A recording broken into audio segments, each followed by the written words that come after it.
Everyone, स्वागत है आप सभी का हमारे चैनल स्टडी विद आलोक में। और फ्रेंड्स, आज हम डिस्कस करेंगे यूपी पीजीटी सोशियोलॉजी से रिलेटेड कुछ महत्वपूर्ण प्रश्न और उसके साथ साथ में विभिन्न प्रकार की जानकारी भी यहाँ पे हम आपके साथ में साझा करेंगे। और देखेंगे कि जो आपका ये जो 15 दिन बचे हुए हैं एग्जामिनेशन से पहले, जो कि एग्जामिनेशन आपका जो होना है वो 18 और 19 जून को होना है। इसमें कोई भी एक डेट हो सकती है। तो अभी इसका जो है टाइम टेबल नहीं आया है आपका, जो है सेंटर वगैरह के लिए वो आने ही वाला है कि किस दिन पेपर होगा और क्या चीजें होंगी। तो वो सब चीजें जल्द ही पता चल जाएंगी। उसके पहले जो आप लोगों की रणनीति है परीक्षा को लेकर के, वो उसको लेकर के बहुत सारे अभ्यर्थियों के कॉल्स मैसेज आते रहते हैं कि अब जब जो लास्ट समय है, वैसे तो बहुत सारे अभ्यर्थी संस्थान में 2 साल जब से वैकेंसी आई थी 2022 से, लगभग 2.5 साल से ही तैयारी में लगे हुए हैं संस्थान से। लगातार टेस्ट वगैरह जो है, लगभग मान के चलिए कि जब क्लासेस चलती थी 6 मंथ की, तो पहले क्लास टेस्ट होते थे पूरे सिलेबस पे। फिर उसके बाद में जब क्लासेस कंप्लीट हो गई, फिर मॉक टेस्ट, मतलब टेस्ट के माध्यम से, यानी कि जो 125 प्रश्न आपके आते हैं एग्जामिनेशन में, उस पे आधारित पूरे सिलेबस पे आपके टेस्ट करवाए गए। फिर भी डेट नहीं आई, लगा कि एग्जामिनेशन हो जाएगा, लेकिन संयोग ऐसा था कि एग्जामिनेशन नहीं हुआ। लेकिन कोई बात नहीं, जो है बहुत सारे अभ्यर्थी निरंतरता के साथ में, कंटिन्यूटी के साथ में, उनकी भी जो अदम्य साहस और परिश्रम है उसकी भी मतलब काबिले तारीफ प्रशंसा है ऐसे अभ्यर्थियों की, जो निरंतर प्रयास अपना जारी रखते हैं और वो एक दिन सफल भी होते हैं। ऐसे बहुत सारे अभ्यर्थी, पिछली बार वाला जो पीजीटी का एग्जामिनेशन हुआ था उसमें संस्थान से लगभग 27-28 एस्पिरेंट्स क्वालिफाई किए थे, जो कि बहुत बड़ी बात है। और चाहे वो हायर एजुकेशन का हो, चाहे एनटीए नेट हो, तो वो जो मेहनत है वो आपकी वो परीक्षा में काम आती है, जो लगा रहता है। ऐसा नहीं है कि अब एग्जामिनेशन है तो आप तैयारी शुरू कर दिए तो आप जो है उसको सफल हो जाएंगे या मतलब अच्छा स्कोर, वो चीजें नहीं होती हैं। जो बेहतरीन जो तैयारी होती है वो किसी भी परीक्षा की तभी होती है जब जो वैकेंसी आती है तभी से अगर आप लगे रहते हैं, यानी पूरे सिलेबस में जिसकी पकड़ होती है कुल मिला करके। ठीक है, थोड़ा मोड़ा कि आप क्वेश्चन पेपर प्रैक्टिस सेट कर लिए तो आप जो है नोट्स नहीं बनाए हैं, या आपने मतलब जो है पुस्तकों से रिवाइज नहीं किया हुआ है, जो उससे जुड़ी रिलेटेड पुस्तकें हैं उनको नहीं देखा है, या मतलब अगर आपने पूरे सिलेबस को नहीं कंप्लीट किया है तो आप सोच रहे हैं कि सिर्फ प्रीवियस ईयर पेपर पढ़ लेंगे, उससे हमारी जो तैयारी है वो कंप्लीट हो जाएगी एग्जामिनेशन में, तो वो सब सिर्फ एक फोबिया होता है ऐसा कि मतलब ये हो जाएगा। लेकिन वो जो चरण है, जो सर बताते हैं कि किसी भी परीक्षा को क्रैक करने के लिए 4 चरण होते हैं। 4 चरण क्या है, चाहे वो आप सेल्फ स्टडी के माध्यम से करिए, चाहे किसी संस्थान के माध्यम से करिए, वो आपके ऊपर निर्भर करता है, लेकिन वो चारों चरण आपको फिल करने होंगे। ठीक है, वो चारों चरण में क्या है कि सबसे पहले तो आपके पास में किसी भी परीक्षा का सिलेबस होना चाहिए। तो सिलेबस तो है ही, मान लीजिए, ठीक है। उसके बाद में दूसरी चीज ये है कि उससे जुड़े जो कंटेंट हैं आपके पास में वो होने चाहिए, चाहे वो वीडियोज हो, क्लासेज हो, या मतलब ये चीजें हो गई किसी भी माध्यम से आप उसको कवर कर रहे हैं, ऑफलाइन ऑनलाइन क्लासेस, ठीक है, इसके माध्यम से आप कवर कर रहे हैं। तीसरी चीज, उससे जुड़े हुए जो आपके नोट्स हैं प्रॉपर बने हुए हैं, आप लगातार मतलब अगर आपको बोला जाए कि उस पीजीटी का जो नोट्स है वो आपको 1 हफ्ते में रिवाइज करना है, यानी कि 2 सालों में आप उन नोट्स को 10 बार पढ़ें।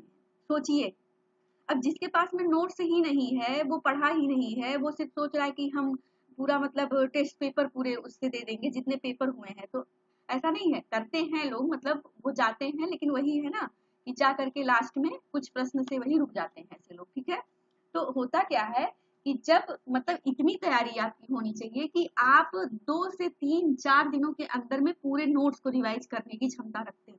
ठीक है, तो ये होना चाहिए, यानी कि बेहतरीन नोट्स आपके अपने राइटिंग में होना चाहिए कि कहाँ पे क्या चीजें हैं। आपको अगर बोला जाए कि अब आपको पढ़ना है जो है मैरिज वाला पार्ट, ठीक है, तो मैरिज वाला पार्ट आपको तुरंत याद आ जाए कि मैंने फला पेज पे फला कॉपी में ये चीजें मतलब पढ़ी हुई हैं या लिखी हुई हैं उसको, तो आप उसको तुरंत ओपन करिए और जितनी परिभाषाएं हैं, मैरिज से जुड़ी हुई पुस्तकें हैं, उनको आप एक बार, जो अधिनियम है उनको देख लीजिए। जनजाति वाला पार्ट है वो कहाँ पे होगा, सारे आर्टिकल कहाँ पे होंगे, ठीक है, जो कंफ्यूजन आपको क्रिएट करता है एग्जामिनेशन में, जहां से आपके प्रश्न गलत होते हैं, उनको थोड़ा सा देखने की जरूरत होती है एग्जामिनेशन से। जो ये 15 दिन बचे हैं वो स्ट्रेटजी होनी चाहिए कि जो पॉइंट आपका वीक है, जहां से आपके कंफ्यूजन क्रिएट होते हैं, जहां से प्रश्न आपके गलत होने के चांस बनते हैं, ठीक है, तो उनको जो आपने नोट्स बनाए हुए हैं, जो प्रश्न गलत हुए हैं, जो आपने टेस्ट पेपर लगातार दिया हुआ है 2.5-3 सालों में प्रैक्टिस सेट, वो मतलब मान के चलिए कि 125 प्रश्न आप कर रहे हैं, 10 प्रश्न नहीं आ रहे हैं, तो उन 10 प्रश्नों को आप नोट कर रहे हैं,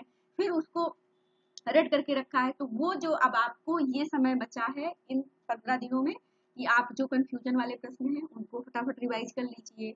जो आपके नोट्स में जो चीजें हैं, जो आपने हाईलाइट कर रखा है हाइलाइटर से, उनको एक बार देखने की जरूरत है। टेस्ट पेपर को एक बार 3 बार सर ने बोला था प्रैक्टिस करने के लिए कि पेपर एक बार करने से नहीं होता, दूसरी बार करेंगे तब भी कुछ प्रश्न उसमें नए मिलेंगे, तीसरी बार करेंगे सॉल्व तब भी आपको कुछ प्रश्न नए मिलेंगे। तो ये सब चीजें हैं। लगातार जो मॉक टेस्ट है, अभी मॉक टेस्ट आपका 9 नंबर होना है आज, और जो आपका 10 जून है उसमें आपका जो लास्ट मॉक टेस्ट होगा एग्जामिनेशन से पहले वो जारी होगा।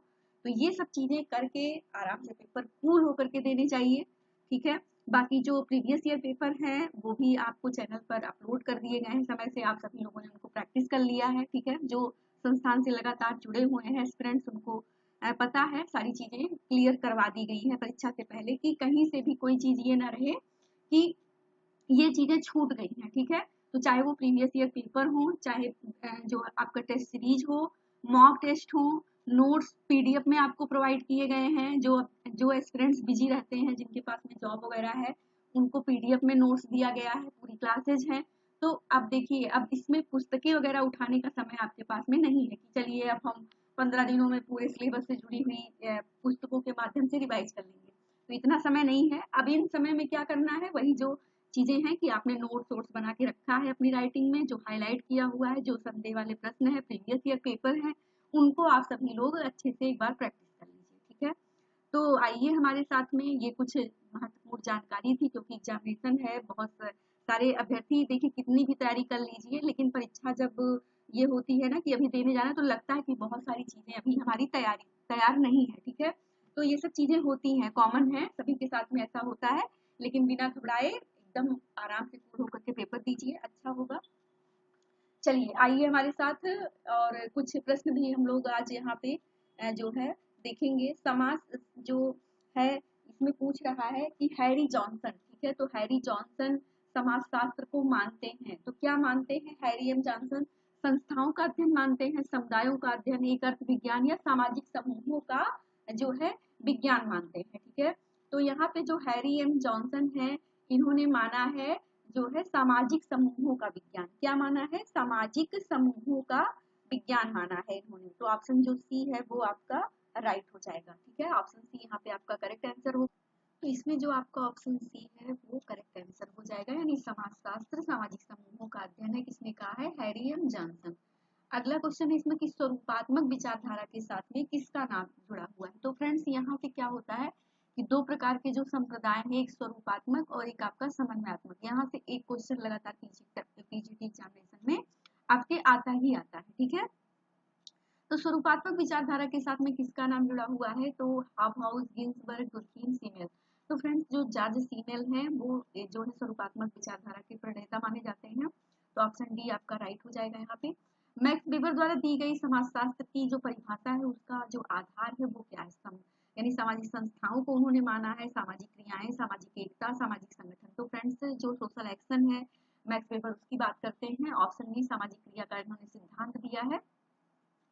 अगला प्रश्न है कि निम्नांकित में से किसने सामान्य बोध बोध और समाजशास्त्रीय बोध के अंतर तथा संबंध को स्पष्ट किया? तो बहुत इंपॉर्टेंट है, मैकाइबर, किंग्सले डेविस, हारलॉन्गस या बीयरस्टीव। तो फ्रेंड्स जो सामान्य बोध और समाजशास्त्रीय बोध के अंतर को स्पष्ट किया था दो भाग में, वो किया था हारलॉन्गस। ऑप्शन सी यहाँ पे आपका करेक्ट आंसर हो जाएगा। समाजशास्त्र विशुद्ध सामाजिक भौतिकी है, किसने कहा है? Spencer, Robert Bierstedt, Max Weber, Auguste Comte. तो आपका जो पीजीटी एग्जामिनेशन है वहां पे इसी प्रकार के जो क्वेश्चन है इंपॉर्टेंट वो पूछे जाते हैं, छोटे छोटे वन लाइनर, ठीक है।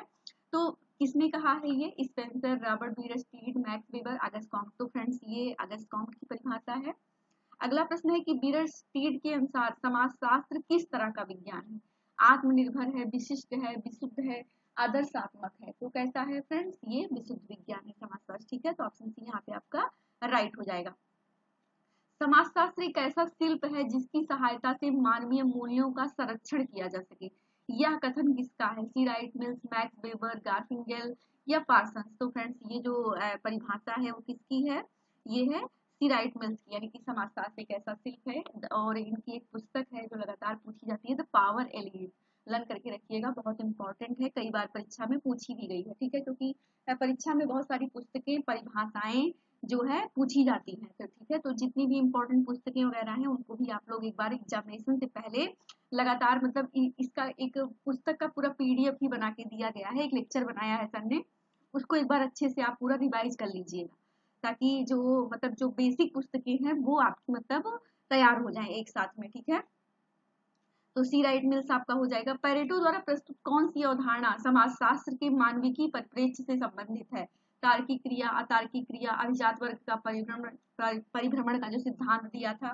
तो फ्रेंड्स एक चीज और नोटिस करिएगा, जैसे उसी क्वेश्चन में ही क्वेश्चन बन जाता है, जैसे मान लीजिए पूछ लिया कि अभिजात वर्ग का परिभ्रमण का सिद्धांत किसने दिया, तो किसने दिया है? ये दिया है पेरेटो ने, ठीक है, तो इसको लर्न करके रखिएगा। और ये कई बार क्वेश्चन पूछा भी गया है, ठीक है। तो यहाँ पे जो बात हो रही है कि मानविकी परिप्रेक्ष्य से संबंधित है, तो वो है अतार्किक क्रिया, ठीक है, तो ऑप्शन बी जो आपका है वो राइट हो जाएगा। निम्नांकित में से किसे भारतीय समाजशास्त्र का जनक माना जाता है? तो भारतीय जो समाजशास्त्र के जनक माने जाते हैं वो कौन माने जाते हैं फ्रेंड्स? वो माने जाते हैं जीएस घुरिये, ठीक है, जीएस घुरिये को समाजशास्त्र का पितामह माना जाता है। अभी हायर एजुकेशन का जो पेपर हुआ था 50 वाला, उसमें पूछा था ये क्वेश्चन, ठीक है। समाजशास्त्र के लखनऊ संप्रदाय का प्रणेता किसे माना जाता है? तो आपका जो लखनऊ संप्रदाय है उसका प्रणेता किसे माना जाता है? DP Mukherjee, DN Majumdar, Radha Kamal Mukherjee, GS Ghurye. तो फ्रेंड्स राधा कमल मुखर्जी जी को इसका प्रणेता माना जाता है। हिंदू सोशल ऑर्गेनाइजेशन जो पुस्तक है उसके लेखक कौन है? भगवान दास, सच्चिदानंद, पीएच प्रभु, ए सरन। तो फ्रेंड्स जो हिंदू सोशल ऑर्गेनाइजेशन इंपॉर्टेंट पुस्तक है, कई बार परीक्षा में पूछी गई है, तो ये किसकी है? पीएच प्रभु की है, ठीक है, ऑप्शन सी यहाँ पे राइट हो जाएगा। किसने कहा कि समाजशास्त्र एक स्वतंत्र विज्ञान है तथा वह अन्य सामाजिक विज्ञानों पर आश्रित नहीं है? Bottomore, Max Weber, Auguste Comte, Emile Durkheim. तो किसने कहा है ये कहा है अगस्ट कॉम्ट महोदय। ऑप्शन जो आपका सी है वो राइट हो जाएगा। मानव शास्त्र को समाजशास्त्र से जोड़ने वाली शाखा का नाम क्या है? भौतिक मानव शास्त्र, सामाजिक मानव शास्त्र, मानव जो निर्मित समाजशास्त्र है, या मानव शास्त्रीय समाजशास्त्र है? तो फ्रेंड्स इसको क्या कहते हैं? इसको कहते हैं सामाजिक मानव शास्त्र, सोशल एंथ्रोपोलॉजी, ठीक है, तो ऑप्शन बी यहाँ पे आपका राइट हो जाएगा। अगला प्रश्न है कि समाजशास्त्र के संदर्भ में समाज किससे बनता है? ठीक है, व्यक्ति से, व्यक्तियों के बीच जो संबंध है, सामाजिक संस्थाएं जो बी एवं सी है उससे, ठीक है, तो किससे बनता है? आपका जो समाजशास्त्र के संदर्भ में समाज किससे बनता है? तो वो बनता है फ्रेंड्स व्यक्तियों के बीच जो आपका संबंध है, ठीक है, तो ऑप्शन बी यहाँ पे आपका राइट हो जाएगा, ठीक है। समाजशास्त्र एक अमूर्त शब्द है जो एक समूह के सदस्यों के बीच पाए जाने वाले पारस्परिक संबंधों की संपूर्णता का बोध कराता है। यह परिभाषा किस समाजशास्त्री ने दी है? पूले, टालकट पार्सन्स, र्यूटर या गिडिंग्स? तो बहुत इंपॉर्टेंट परिभाषा है ये कि समाजशास्त्र एक अमूर्त शब्द है जो एक समूह के सदस्यों के बीच पाए जाने वाले पारस्परिक संबंधों की संपूर्णता का बोध कराता है। यह परिभाषा किसकी है? तो फ्रेंड्स ये र्यूटर की परिभाषा है, ऑप्शन सी यहाँ पे आपका राइट हो जाएगा। अगला अगला जो क्वेश्चन है इसमें है, ये है पुस्तक पूछी गई है an introduction to rural sociology in India नामक पुस्तक के लेखक कौन है? तो IP Desai, K M Kapadia, A R Desai, Radha Kamal Mukherjee. तो ये जो पुस्तक है ये है ए आर देसाई की, ऑप्शन सी यहाँ पे आपका राइट हो जाएगा। समाजशास्त्र की समन्वयात्मक विचारधारा के साथ में किसका नाम जुड़ा हुआ है? तो अभी देखिए ऊपर जो क्वेश्चन था उसमें आपका स्वरूपात्मक संप्रदाय पूछा गया था, अब यहाँ पे जो दूसरा वाला है समन्वयात्मक विचारधारा पूछा जा रहा है। मैकाई बरियोंग, दुल्फिन, सोरोकिन, हाफ हाउस तथा गिडिंग सभी। तो इसमें जो आपका ऑल है ये डी वाला हो जाएगा। Social background of Indian nationalism नामक पुस्तक के लेखक कौन है? तो बहुत इंपॉर्टेंट है ये पुस्तक, किसकी है? तो सभी को पता होगा क्योंकि बहुत बार ये प्रश्न पूछा भी गया है, पुस्तक रिपीट हो रही है क्योंकि जो ये पुस्तक है बहुत हाईलाइट पुस्तक है, किसकी? ए आर देसाई की, ठीक है, तो ऑप्शन ए आपका यहाँ पे करेक्ट हो जाएगा। श्रोता समूह एवं संस्थात्मक भीड़ है, यह किसकी परिभाषा है? तो श्रोता समूह एक संस्थात्मक भीड़ है, यह परिभाषा किसकी है? किम्बल यंग, गिडिंग्स, अकोलकर या आर एन मुखर्जी, किसकी है? तो बहुत इंपॉर्टेंट है ये परिभाषा, ठीक है, श्रोता समूह को लेकर के बात की जा रही है कि श्रोता समूह क्या है? एक संस्थात्मक भीड़ है, ठीक है, तो Kimball Young, Giddings, Akolkar, R N Mukherjee. तो ये किसकी है फ्रेंड्स, श्रोता समूह? तो ये हो जाएगा आपका जो है किम्बल यंग महोदय का। किसका हो जाएगा? Kimbal young. ऑप्शन ए आपका राइट होगा। समीर पेट ग्राम का अध्ययन किसने किया? तो कई सारे ग्रामों का अध्ययन किया है, जैसे मान लीजिए पूछता है आपका रामपुरा, तो किसने किया? रामपुरा का अध्ययन एम.एन. श्रीनिवास ने किया है। ठीक है। समीर पेट का अगर पूछता है तो किसका हो जाएगा? एस.सी. दुबे, बहुत हाईलाइट है आपका। और उसके बाद में जैसे मान लीजिए पूछ लिया कि तंजौर विलेज ये किसका है, तो जो है आपका तंजौर विलेज किसका हो जाएगा? तंजौर विलेज, एक मिनट, हाँ तो फ्रेंड्स जो तंजौर विलेज के सीपुरम का अध्ययन किया है, किसने किया है? आंद्रे बेत्ते। लगातार क्वेश्चन पूछा गया है। ठीक है। तो ये सब जो चीजें हैं वो बहुत हाईलाइट हैं। मान लीजिए कि यहाँ पे समीर पेट दिया है, रामपुरा दे दिया, और उसके बाद में जो है आपका तंजौर विलेज दे दिया, आपका जो ये आंद्रे बेत्ते वाला है। ठीक है। श्रीपुरम का अध्ययन किसने किया? तो ये सब मतलब आप लोग लर्न करके रखिएगा। ठीक है। बहुत हाईलाइट है। करीमपुर का जैसे किया है विलियम वाइजर ने। तो ये सब जो यहाँ से जो आपके सिलेबस में पॉइंट है, वो कोई भी चीज आपसे एक क्वेश्चन वहां से बन सकता है, तो लर्न करके रखिएगा। क्षेत्रफल की दृष्टि से भारत का सबसे बड़ा राज्य कौन सा है? ठीक है। तो क्षेत्रफल की दृष्टि से भारत का जो सबसे बड़ा राज्य है वो कौन सा है? तो उत्तर प्रदेश, बिहार, पंजाब, तमिलनाडु। तो फ्रेंड्स वो आपका उत्तर प्रदेश है। ऑप्शन ए यहाँ पे राइट हो गया। निम्नांकित में से कौन सा तत्व सामाजिक नियंत्रण से संबंधित नहीं है? ठीक है। तो नहीं है ये बताना है नहीं। राज्य है, प्रथाएं हैं, कानून है, लेकिन बाजार जो है ये सामाजिक नियंत्रण से संबंधित नहीं है। तो ऑप्शन सी आपका यहाँ पे करेक्ट हो जाएगा। अगला क्वेश्चन है कि मार्क्स के वर्ग संघर्ष सिद्धांत से आप क्या कहेंगे? ठीक है। तो ये क्या है? संगठनात्मक संघर्षवादी सिद्धांत, विघटनात्मक संघर्षवादी सिद्धांत, समन्वयात्मक संघर्षवादी सिद्धांत, या संरचनात्मक संघर्षवादी सिद्धांत। तो इसको क्या कहेंगे फ्रेंड्स? जो कार्ल मार्क्स का है उसको कहेंगे संगठनात्मक संघर्षवादी सिद्धांत। यानी दुनिया के मजदूरों उठो और जो ये बनी जो अर्थव्यवस्था है इसको उखाड़ के फेंक दो। मार्क्स यही कहता है ना। ठीक है। तो ऑप्शन ए जो है राइट हो जाएगा आपका। किस जन समूह में सदस्यता ऐच्छिक होती है? समाज, समिति, समुदाय, प्राथमिक समूह। तो फ्रेंड जो आपका समिति होता है, जो ग्रुप बनता है, वहां पे जो सदस्यता होती है वो ऐच्छिक होती है। ऑप्शन बी यहाँ पे राइट हो जाएगा। ठीक है। लास्ट प्रश्न है इस सीरीज का कि कौन सी जो जनजाति है वो मातृवंशीय बहुपति समाज में पाई जाती है? ठीक है। तो मातृवंशीय ये आपका है, मातृवंशीय बहुपत समाज है। कौन सी जनजाति है? नायर, खासी, टोडा, नागा। तो फ्रेंड्स जो खासी है, गारो है, जयंतियां हैं, ये सब जो जनजातियां हैं ये मातृवंशीय जो है हैं। ठीक है। इसको लर्न करके रखिएगा। बहुत यहाँ से कोई ना कोई क्वेश्चन पूछा जाता है। ठीक है। जनजातियों से रिलेटेड जो आपके सिलेबस में है। तो मातृवंशी बहुपत समाज खासी में है, गारो में है, जयंतियां हैं, ऐसे जो तमाम प्रकार की जो जनजातियां हैं वो मातृवंशी। तो यहाँ पे जो खासी वाला ऑप्शन है वो आपका राइट हो जाएगा। तो यहीं पे जो आपकी जो इम्पोर्टेंट प्रश्नों की श्रृंखला चल रही है वो भी यहाँ पे आज कंप्लीट होती है। सभी लोग अच्छे से तैयारी करिए। परीक्षा की ढेर सारी शुभकामनाएं आप सभी को। All the best.